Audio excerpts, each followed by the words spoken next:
Hey man, just gotta keep this video 100 with a lot of people. The Colts are in a great spot.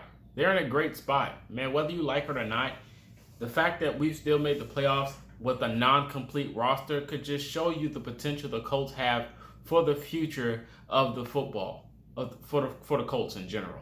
But the Colts, man, it's just, it's a rough time to be a fan for the Colts. It's a rough time. Let's be honest. It's a rough time because you don't know what to expect for this team next year. You don't know what to expect for them in a few years. You don't know what the organization's going to do in the upcoming days, even in the final seconds. We just don't know. Just look at the history for the Colts in a bubble. Just look at it in the perspective, right? Win a Super Bowl with Peyton Manning. Greatest time of our lives, am I right? If you were born after that, I'm sorry. You missed a very great era. You missed it. So, we have Peyton Manning. We win a Super Bowl. It's fun. Then, Peyton Manning injuries start to come up. Then he gets neck surgery. And the Colts wind up getting rid of Peyton Manning. Now, a Colts fan in this moment, we're like, we don't know what to do. We don't know what to do. We just lost one of the greatest quarterbacks in NFL history to the Denver Broncos. And to make it worse, what did he do when he go to Denver? He wins a Super Bowl. Is that not a kick in the mouth? He wins the Super Bowl after leaving your favorite team? But not all hope is out. Because what do? We go get a quarterback out of the draft who was the second coming of Peyton Manning. He was Peyton Manning with mobility. No, not sugarcoating anything at all. He was Peyton Manning with mobility. Hey, some people even think he was better than Peyton Manning.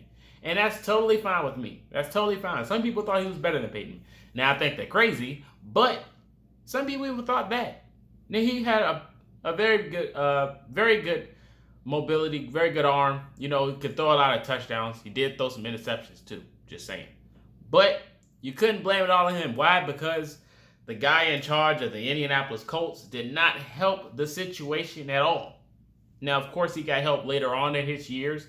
But, I'm going to get to that. But, while he was there, while Andrew Luck was there, he didn't have any help, really. No protection. He was getting banged up, running for his life. He still found a way to win games. He even made the playoffs. We beat the Chiefs. The Kansas City Chiefs with Mahomes on it. We even did that. But it was just not enough. We even beat Peyton Manning when he was in Denver. Just want to add that. But it just wasn't enough. And in the middle of the night, that cold day, I didn't even think it rained that day. It just wasn't right. Something wasn't right. Adam Schefter drops the tweet that Andrew Luck retires in the middle of a preseason game. So you thought the Colts fans had it bad? That was one of the toughest days to be a Colts fan. You lose Peyton Manning. Then you lose Andrew Luck. It's like, where do we go from here?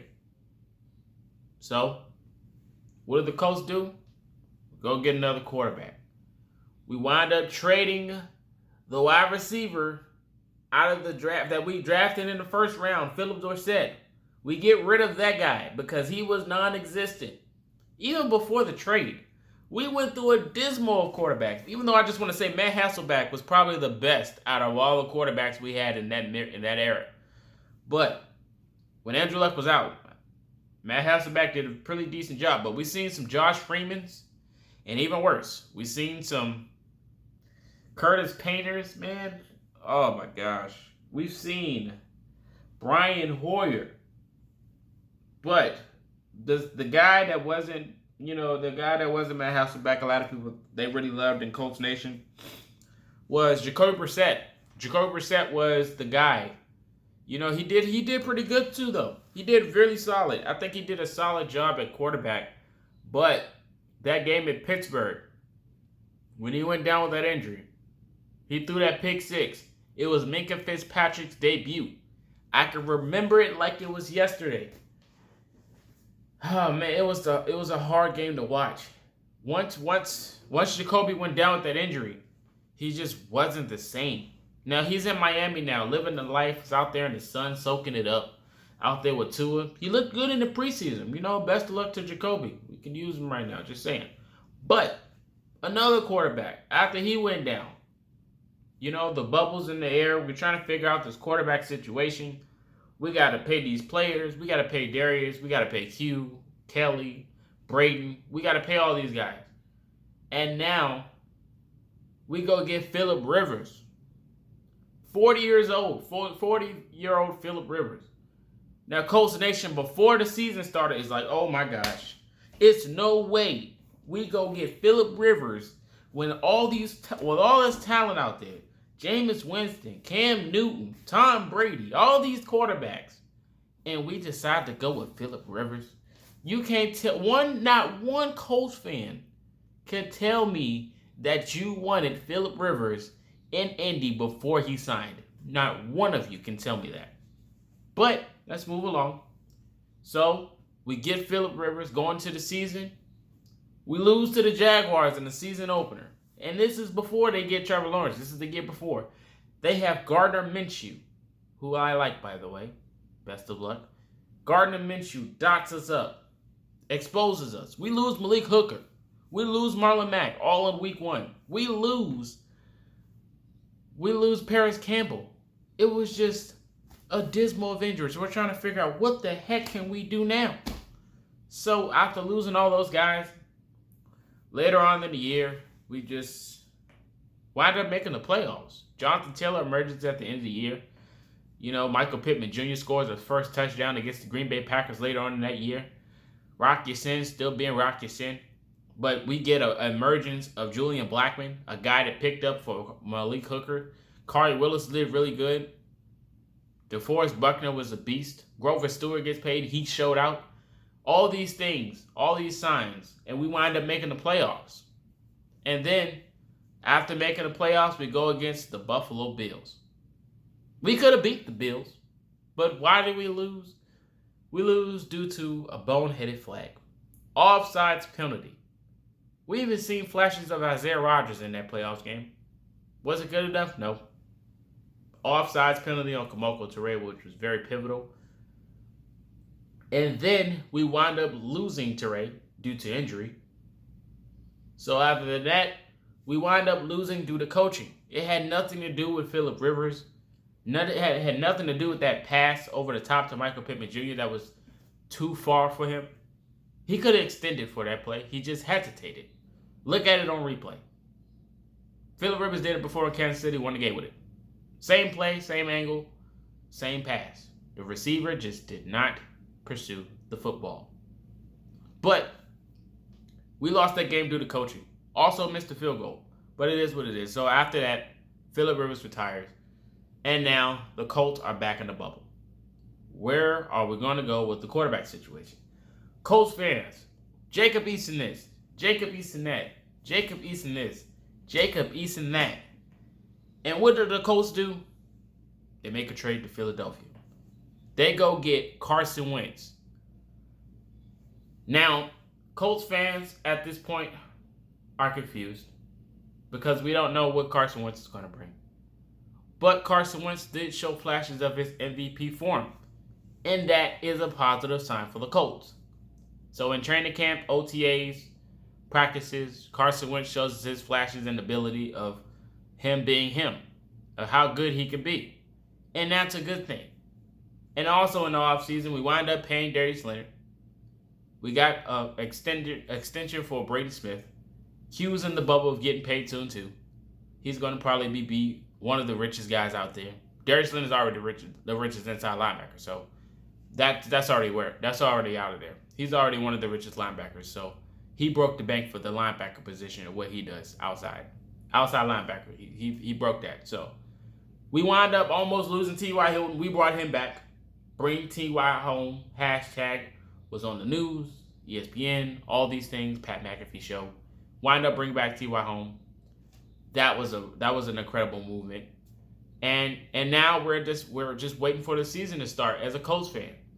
But the fact that after all these things that went down and transpired, we still happen to have a very good salary cap for the next upcoming years. Google it if you don't believe me. We still have a good solid cap space. We're still one of the youngest teams in the NFL, and we have a quarterback. It's just all these signs that just show you how good the Colts could be in the upcoming years. And for if it to be a failure next year, if we just happen to not make the playoffs, it is expected if we don't. Why? Because we're already under the radar. 2, because we're already injury prone. And 3, it's because we're not fully complete yet. We're still not complete. Why? Because we don't have our franchise quarterback yet. Carson Wentz is not the franchise quarterback for the Colts. He is in extended warranty. He is in warranty. So if he decides to struggle or, he just doesn't fit, we're just going to move over and move on again. Just like we did this year, just like we did the year before, just like we did the year before that. He is here temporarily. So he is not the franchise quarterback for the Colts. Now, if he does succeed, maybe he will be in the future. But only time will tell. He's still got some time to go. But the fact that we still got question marks surrounding the defense. We still got question marks surrounding Rocky Sin. We still got question marks surrounding Carson Wentz. What are we going to do with Marlon Mack is a question mark. Is Michael Pittman Jr. ready to flourish as wide receiver number 1? All these things is the reason why we are set up for greatness for the next upcoming years. So next year is not a make it or break it year for the Colts. It is just another year to prove to the NFL that we are good enough to make it without being complete. Simple as that. That is my statement for the Colts. So Colts fans, do not worry. We can make the playoffs next year still. With the quarterback we got, no matter who's back there, we can still do it. But the fact is, the process is not done yet. So we just have to be patient and ride on till the process is complete. We're going to have a good year. We're going to stay healthy. We're going to see some stars emerge. We're going to have fun. We're going to all interact on social media. We're all going to interact at the games. We're going to stay positive and stay motivated and stay loyal to the fan base, Colts Nation. We just have to stay ready, man. It's going to be a good year, and football is almost here. But you guys let me know your thoughts about the Colts, where they currently stand in the future and now. Let me know your thoughts in the comment section. This is Marcus, and until next time, you've been Culture Shock.